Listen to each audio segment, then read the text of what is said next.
আরও একটা সুন্দর সকাল। ঘুম থেকে উঠে সুন্দর একটা কাজ নতুন যুক্ত হয়েছে। ব্যালকনির গাছগুলোতে জল স্প্রে করা, আর এতে যে কি খুশি থাকে বলে বোঝানো যাবে না। রাতে আমার আর কর্তামশাইয়ের জন্য আঞ্জির, ড্রাই ফ্রুটস আর চিয়া সিডস ভিজিয়ে রাখি। সকালে এটাই আগে খাই।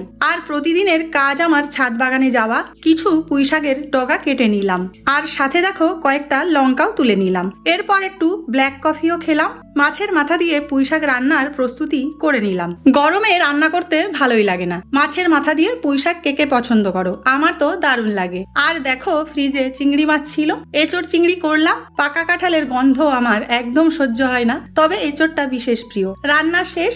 যেদিন ব্রেকফাস্ট বানাই না সেদিন আমি আর বাবি হরলিক্স খাই, আর সাথে থাকে ডিম সেদ্ধ। তারপর আবার দুটো পার্সেল এলো, দেখি কর্তামশাই সকালে বোম্বাই লিচু এনেছে, তো একটা ছাড়ালাম। খেয়ে দেখলাম খুব মিষ্টি। এই ছিল আজকের ব্যস্ত সকাল।